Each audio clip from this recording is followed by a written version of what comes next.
কুয়াকাটা বাংলাদেশের একমাত্র স্থান যেখানে একই জায়গা থেকে সূর্যোদয় এবং সূর্যাস্ত দেখা যায়।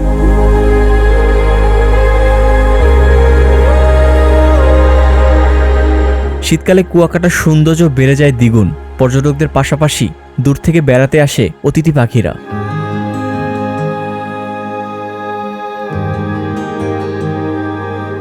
আর লাল কাঁকড়ার খেলায় মুখর হয় পুরো সৈকত। অন্যদিকে সাদা বালুর বুকে ঝিনুকের চাদর বিছিয়ে দেয় প্রকৃতি। এই অপরূপ প্রকৃতির সৌন্দর্যের কারণেই কুয়াকাটার পরিচিতি পেয়েছে সাগরকন্যা নামে।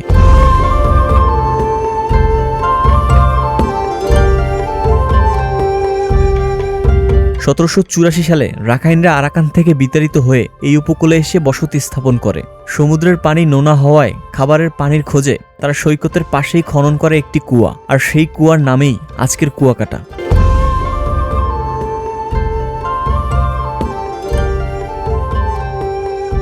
আসসালামু আলাইকুম, আমি নূর। আজকের ভিডিওতে আমি আপনাদের নিয়ে যাচ্ছি বাংলাদেশের দক্ষিণে এক অনন্য সমুদ্র সৈকতে।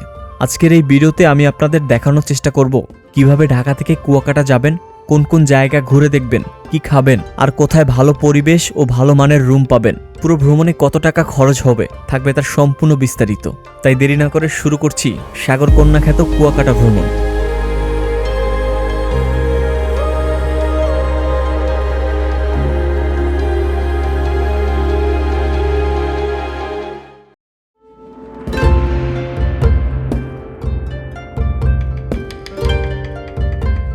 আমার আজকের কুয়াকাটা যাত্রাটি শুরু হচ্ছে ঢাকার সায়দাবাদ থেকে রাত 10টার সাকুরা পরিবহনে করে। নন এসি বাসে কুয়াকাটা যেতে চাইলে জনপ্রতি ভাড়া পড়বে 800 টাকা, আর আপনি যদি এসি বাসে যেতে চান সেই ক্ষেত্রে ভাড়া পড়বে জনপ্রতি 1400 টাকা। ঢাকা থেকে কুয়াকাটা যেতে সময় লাগবে আনুমানিক 7 ঘন্টা। রাতের অন্ধকার পেরিয়ে ভোরের আলোয় পৌঁছাবো সমুদ্রের কাছে। আসসালামু আলাইকুম, সাগরকন্যা কুয়াকাটা থেকে আপনাদের সকলকে জানাচ্ছি স্বাগতম। আমি কিন্তু এখন বর্তমানে রয়েছি সেই সি বিচ পয়েন্টে। তো আমরা ঢাকা থেকে যে বাসটাতে করে এসেছি সেই বাসটা কিন্তু ভোর 5টা বাজে তুলাতলি যে বাস স্ট্যান্ডটা সেখানে কিন্তু নামিয়ে দিয়েছে। আর সেখান থেকে জনপ্রতি 20 টাকায় একটা অটোতে করে চলে আসলাম এই সি বিচ পয়েন্টে। তো সি বিচ পয়েন্টের খুব নিকটে কিন্তু অসংখ্য পরিমাণে হোটেল রয়েছে। এখানে কিন্তু আপনারা এসে একটু খোঁজাখুঁজি করলে অনেক সুন্দর এবং অনেক সুলভ মূল্যে আপনারা কিন্তু রুম পেয়ে যাবেন। অবশ্যই একটু বার্গেনিং করতে হবে এবং ভালো করে একটু খুঁজতে হবে, তাহলে কিন্তু আপনারা ভালো মানের হোটেল অনেক সাশ্রয় মূল্যে পেয়ে যাবেন। তো আমি যেটাতে আছি আজকে সেটা কিন্তু মাত্র 500 টাকার বিনিময়ে এক রাতের জন্য এখানে পেয়ে গেলাম। আর এটা কিন্তু অপডেতে কিন্তু অনেক টাকা হয়ে যায় আর কি এই রুমটা। কুয়াকাটায় রুম ভাড়া তুলনামূলক খুবই সাশ্রয়ী। ব্যাচেলাররা 500 থেকে 1000 টাকার মধ্যে রুম পেয়ে যাবেন। আর যারা ফ্যামিলি নিয়ে একটু আরামে থাকতে চান তারা 2 থেকে 4000 টাকার মধ্যে ভালো মানের রুম পাবেন সমুদ্রের খুব নিকটে। তো এটা কিন্তু সেই কুয়াকাটা সি বিচ পয়েন্ট আর কি। এখানে কিন্তু আপনার অসংখ্য পরিমাণে চেয়ার দেওয়া রয়েছে, সেন্ট মার্টিনের মতো বা কক্সবাজারের মতো। এখানে হচ্ছে আপনার এরকম বসে বসে আপনার বিচ ভিউ কিন্তু উপভোগ করতে পারবেন আপনারা।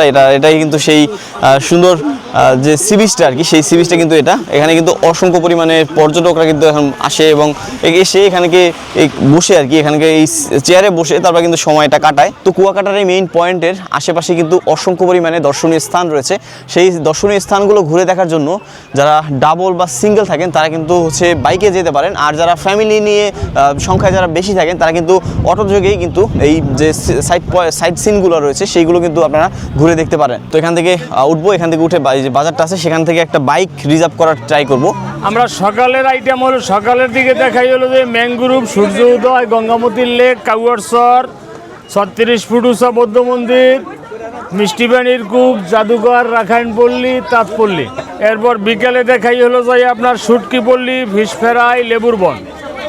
তারপর ঝিনুক বীচ, জাউবাগান, 3 নদীর মোহনা, সুন্দরবনের পূর্ব অংশ, সূর্য হস্ত যাওয়া। পুরো প্যাকেজ জন প্রতি 400 টাকা নেই, 300 টাকা নেই। আর রিজার্ভ হলো 2000 টাকায় ঘুরি, 1600, 1500। আমরা বাইকে আপনার মনে করেন 18টা প্লেস আছে দর্শনীয় কুয়াকাটা।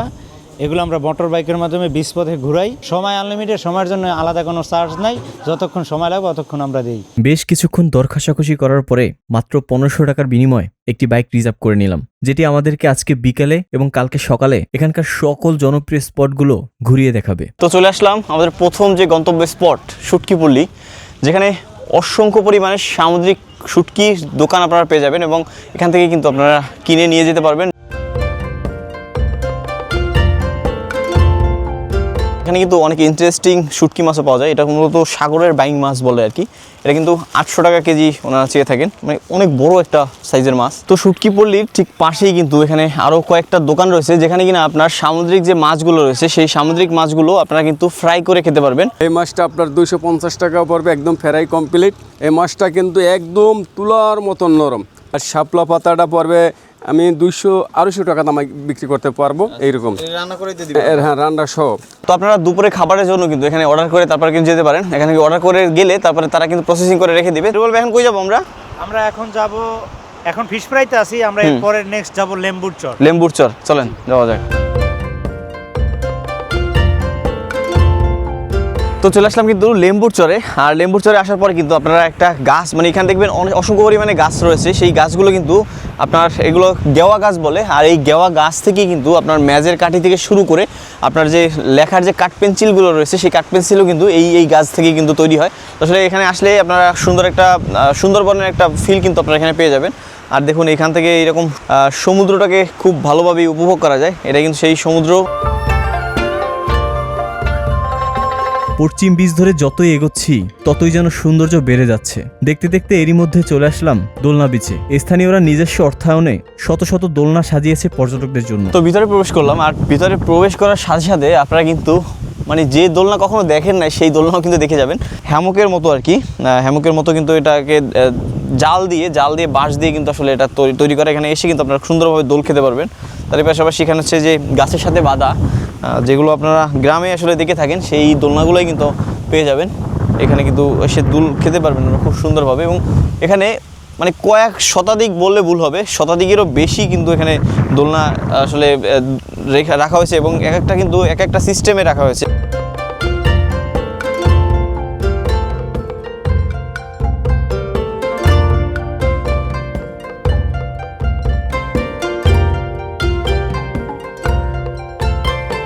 তো চলে আসলাম কিন্তু একদম মিনি ঝাউবন যেটাকে বলে আর কি। দেখতে পাচ্ছেন আমার সামনে, এটা কিন্তু মিনি ঝাউবন, প্রায় 2 কিলোমিটার জায়গা জুড়ে বিস্তৃত এই ঝাউবনটা। এবং এখানে কিন্তু এসে মানুষজন, ওই যে অনেক পর্যটকরা কিন্তু আসছে এখানে এসে ছবি টবি তুলে। আর এখানে হচ্ছে এদিকে হচ্ছে 3 নদীর যে মোহনাটা সেটা, আর এদিকে কিন্তু অনেকগুলো দোকান আছে।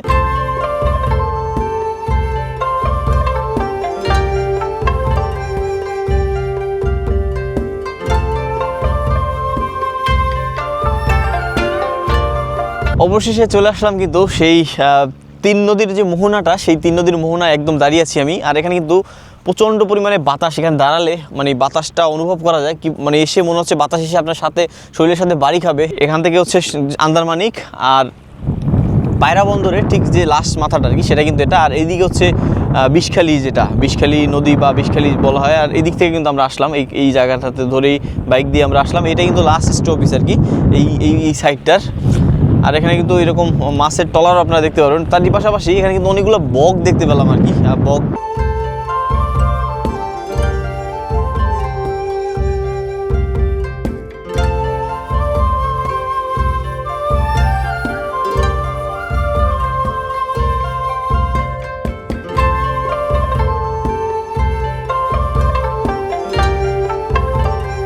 তিন নদীর মোহনা থেকে ফেরার পথে, মানে কুয়াকাটার দিকে যাওয়ার পথে মেইন পয়েন্টে, তখন কিন্তু আপনারা এখানে অনেকগুলো ঝিনুক দেখতে পাবেন। মানে ঝিনুক পয়েন্টই বলে অনেকে এই জায়গাটার নাম। এবং এখানে যখন এই যে ভাটার পানি যখন এসে আসে পড়ে তখন কিন্তু এত পরিমাণে ঝিনুক দেখা যায়, মানে পুরোটা একদম সাদা হয়ে আছে এই পাটটা আর কি, বিচ পাটটা। এটা কিন্তু দেখতে খুব সুন্দর লাগতেছে। এখানে মানে ছোট থেকে একদম মিনি থেকে অনেক বড় পরিমাণে কিন্তু ঝিনুকও কিন্তু এখানে পাওয়া যায়, যেগুলো আসলে দেখতে খুব সুন্দর লাগে। দেখুন জাস্ট ছোট ছোট ঝিনুকগুলো কিন্তু এখানে দেখতে পাবেন আপনারা।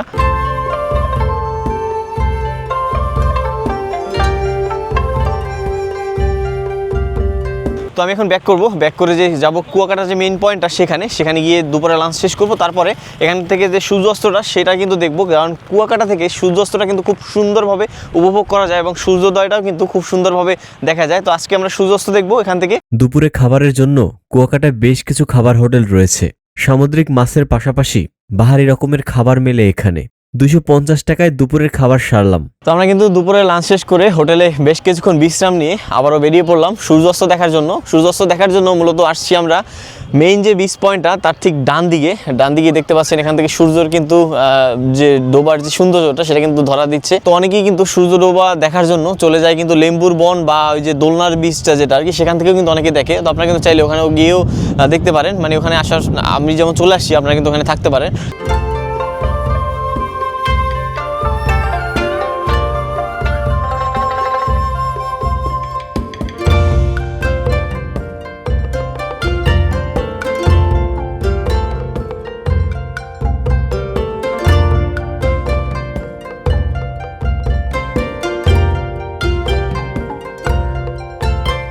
কুয়াকাটার সূর্যাস্ত একেবারে আলাদা, কারণ এখানে সূর্য বিদায় নেয় সমুদ্রের বুক ছুঁয়ে। শেষ আলোটা মিলিয়ে যাওয়ার আগ মুহূর্তে মন বুঝে যায় কিছু সৌন্দর্য ভাষায় ধরা যায় না।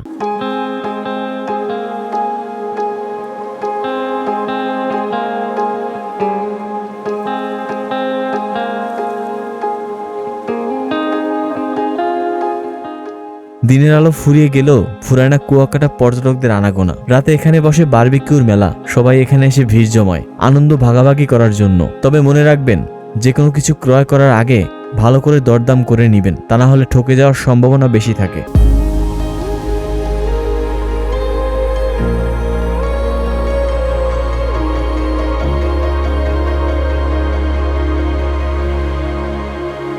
রাতে বেশিক্ষণ সময় অতিবাহিত না করে আমরা খুব তাড়াতাড়ি ঘুমিয়ে পড়লাম, কারণ কালকে সকালে উঠেই দেখতে হবে সূর্যোদয়। ঘুরে দেখবো আরো কুয়াকাটার বেশ কিছু সৌন্দর্য। আসসালামু আলাইকুম, শুভ সকাল। ঘড়িকাটা এখন 5:30 বাজে। আমরা কিন্তু অলরেডি উঠে গিয়েছি সূর্যোদয় দেখার জন্য। আর আমাদের যে বাইকওয়ালা ছিল, যে মামা, তাকে ফোন দিয়েছি, সে আসতেছে। আর এখন কিন্তু আমরা চলে যাব একদম কাউয়ারচারের ঠিক মাথায়, সেখান থেকেই আজকে সূর্যোদয়টা দেখবো এবং আপনাদেরকে দেখাবো। তো দর্শক, ঠান্ডা কিন্তু প্রচন্ড লেভেলের। আমরা কিন্তু অলরেডি সব কিছু কভার করে আছি, তারপর অনেক ঠান্ডা লাগতেছে। আপনারা যারা আসবেন অবশ্যই ঠান্ডার মৌসুমে অবশ্যই ভালো মানে অনেক ভারী কাপড় কিন্তু নিয়ে আসবেন, তা নাহলে কিন্তু অনেক কষ্ট হবে আপনাদের। তো এখন 6:40 বাজে, আমরা কিন্তু চলে আসছি কাউয়ারচরের বয়া পয়েন্টে। এইখান থেকে কিন্তু সুন্দরভাবে সূর্যোদয়টা দেখা যায়। আর এখন প্রচন্ড পরিমাণে ঠান্ডা, 14 ডিগ্রি টেম্পারেচার চলতেছে, যার কারণে সবকাই মানে এখানে কিন্তু একদম পুরো ঠান্ডা জমে আসতেছি। আর এই কাউয়ারচরের নামকরণটা মূলত এখানে বলা হয়ে থাকে, অনেক আগে নাকি কাউয়া মানে কাক পাওয়া যেত আর কি। বরিশালের স্থানীয় ভাষায় কাককে কাউয়া বলা হয়, সেই থেকেই কিন্তু সেই নামকরণকে আসলে অনুসরণ করে কিন্তু এই চরের নাম দেওয়া হয়েছিল কাউয়ারচর। আর এখন আর কিছুক্ষণ অপেক্ষা করলেই হয়তোবা এখান থেকে সূর্যোদয়টা আমরা খুব সুন্দরভাবে দেখতে পারবো। আর দেখুন, এখানে কিন্তু প্রচুর পরিমাণে অতিথি পাখির দেখা মিলে।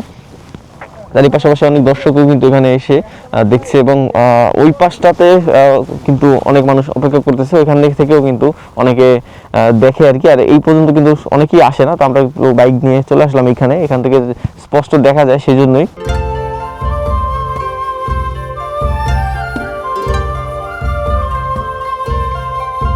প্রচন্ড কুয়াশা ছিল আজ, তাই কুয়াকাটার সূর্যোদয়টা চোখ ভরে উপভোগ করা হলো না। সূর্য উঠেছে ঠিকই, কিন্তু দেখা হয়নি স্পষ্ট করে। কুয়াশার পর্দায় ঢাকা পড়েছিল তার আলো। তবুও না পাওয়াটার মাঝেই একটা আলাদা পাওয়া ছিল। নীরব সমুদ্র, ঠান্ডা হাওয়া আর কুয়াশার ভেতর হারিয়ে যাওয়া সকাল সত্যি অন্যরকম ছিল। তো এই মুহূর্তে চলে আসলাম, কিন্তু স্থানীয়রা এই জায়গাটার নাম দিয়েছে মিনি সুইজারল্যান্ড। তবে এখন এখানকার সৌন্দর্য অনেকটাই কম, কারণ হচ্ছে আজকের কুয়াশা, এত পরিমাণে কুয়াশা, যার কারণে কিন্তু আসলে সৌন্দর্যটা খুব একটা ধরা দিচ্ছে না। আপনারা যখন আসবেন অন্য সময়, হয়তো বা এখানে গরমের সময় বা কিছুদিন পরে, কিন্তু এখানকার যে সৌন্দর্য মানে মেইন যে সৌন্দর্যটা, সেটা কিন্তু এখানে খুব চমৎকারভাবে ধরা দিবে। আপনারা কিন্তু এখানে আসতে পারেন এবং এখানে কিন্তু অনেকগুলো দোকান রয়েছে। দেখুন, পর্যটকদের আমন্ত্রণ জানানোর জন্য এখানে প্রচুর পরিমাণে দোকান রয়েছে, প্রায় 6 থেকে 7টা দোকান এখানে আছে। আর এখানে কিন্তু এসে আপনারা ছবি তুলে তারপরে কিন্তু সময়টা কিন্তু কাটিয়ে তারপরে যেতে পারেন। এবং এদিকেও কিন্তু অনেক সুন্দর জায়গা আছে, মানে দেখার মতো সুন্দর একটা জায়গা।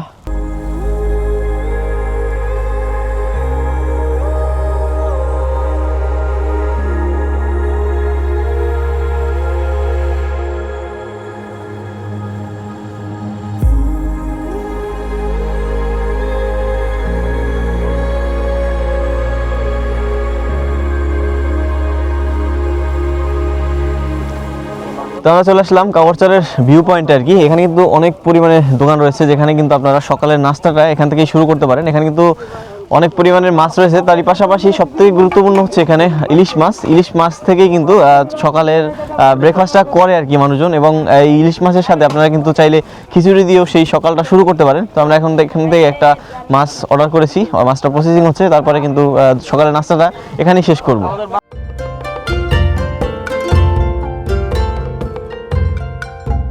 তো আমরা যে মাছটা অর্ডার করেছিলাম, এই মাছটা কিন্তু প্রায় 7 থেকে 8 পিস হলো, প্রায় 8 পিসই, এবং সাথে কিন্তু বেগুন ভাজি আছে এবং খিচুড়ির সাথে ভাজি এবং 2টা মাছের ভর্তা, একটা হচ্ছে ইলিশ মাছের ভর্তা আর একটা লাটকা মাছের ভর্তা। এই পুরো প্যাকেজটা কিন্তু মাত্র 200 টাকা। তো আপনার একটা রিকোয়েস্ট থাকবে, আপনারা যখন এখানে আসবেন কাগড়চরে, এবং এখানে আসলে আপনারা অবশ্যই সকালের নাস্তাটা এখানে শেষ করবেন, খুবই ভালো লাগবে।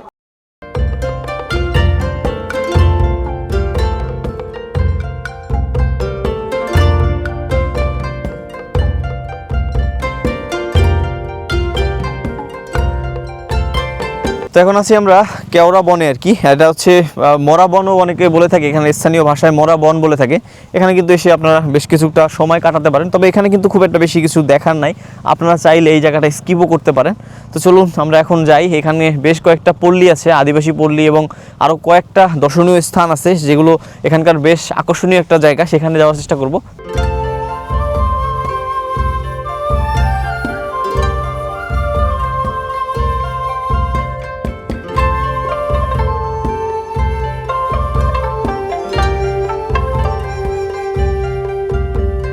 তো এখন আমি আছি রাখাইন তাঁতি পল্লী, যেটা আর কি, যেখানে নিজ হাতে রাখাইনরা আসলে তাঁত পণ্য এখানে বুননো হয় আর কি। এরা কিন্তু সেই তাঁতের যে বুননো যে মেশিনটা, সেটা এখানে রাখা হয়েছে। বর্তমানে কিন্তু এখানে কাজ করছে না, তবে এখানে কিন্তু কিছু অসম্পূর্ণ কিছু কাপড় রয়েছে, যেটা হয়তোবা কিছুক্ষণ পরেই হয়তোবা ওনারা কাজ করবে। দেখুন এখানে কিন্তু হাতে বোনানো হচ্ছে, হয়তোবা এটা শাড়ি হবে, এটাও একটা শাড়ি। এখানে এই যে মেশিনের মাধ্যমেই হচ্ছে এখানকার যে শাল থেকে শুরু করে এবং চাদর থেকে শুরু করে সব কিছু কিন্তু এখানে হাতে বুনানো হয়। এই সুতো দিয়েই কিন্তু হচ্ছে এখানে একটু পরেই হয়তো বা বুনানো হবে। এবং এই বুনানো কাপড় বা এইখানকার যেগুলোই হাতে বুনানো হয়, সেগুলো কিন্তু এখানে অসংখ্য পরিমাণে দোকান রয়েছে, সেই দোকানেই কিন্তু এই পণ্যগুলো বিক্রি হয়। এখানে অসংখ্য পরিমাণে দোকান রয়েছে, যেগুলো আপনারা চাইলে নিজে কিন্তু দরদাম করে তারপরে কিন্তু কিনতে পারবেন। তো মির্সিপাড়ায় মেইন গেটের পাশেই জনপ্রতি 20 টাকায় প্রবেশ মূল্যে এখানে ঢুকে পড়লাম। আর ঢোকার পরে কিন্তু আপনারা এরকম একটা বৌদ্ধদের একটা বড় একটা ভাস্কর্য কিন্তু আপনারা দেখতে পারবেন। এটা কিন্তু আসলে গৌতম বুদ্ধ যে ভাস্কর্যটা, সেটা কিন্তু আপনারা এখানে এসে দেখতে পারবেন। দেখতে পাচ্ছেন কত বড় একটা ভাস্কর্য। এখানে যারা আসলে এই সম্প্রদায়ের যারা আছেন, তারা কিন্তু আসলে এখানে এসে আপনার উপাসনালয় আর কি তাদের বলা হয়। তো বৌদ্ধ বিহারের ঠিক ডান দিকেই রয়েছে এরকম মিষ্টি পানির একটা কূপ। বলা হয়ে থাকে যখন রাখাইন সম্প্রদায়রা এখানে বসবাস করছিল, সেই সময় মিষ্টি পানির জন্য অনেকগুলো কূপ খনন করেছিল, সেই কূপেরই একটা অংশ এটা।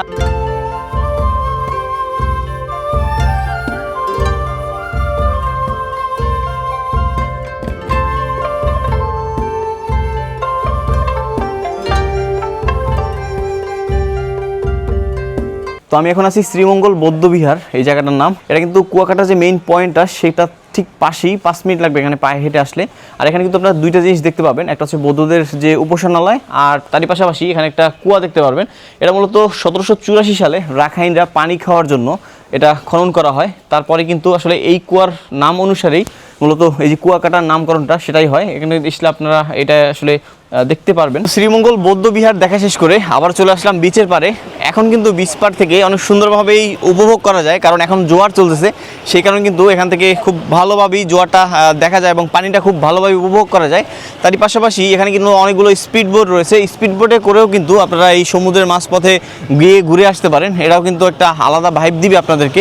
তো সত্যি কথা বলতে কুয়াকাটার বিচ পয়েন্টটা কিন্তু খুব একটা বেশি বড় না, খুব ছোট। যারা এক্সপেক্ট করবেন যে কক্সবাজারের মতো হবে বা সেন্ট মার্টিনের মতো হবে, সেরকম কিন্তু না, ছোট্ট একটা বিচ। বাট এখানে আসলে ভালো লাগে, সুন্দর একটা বিচ, এবং তার আশেপাশের সাইট সিনগুলো যখন দেখবেন, এগুলো হয়তো বা ভালো লাগবে। এবং এখান থেকে সূর্য উদয় এবং সূর্যাস্ত, এটাই হয়তো বা দেখার জন্য মানুষজন এখানে এসে ভিড় জমায়। এইটাই হচ্ছে এখানকার মেইন সৌন্দর্য। তো যাই হোক, আমরা এখন আবার হোটেল রুমে যাব, হোটেল রুম গিয়ে রুমটা চেক আউট করবো।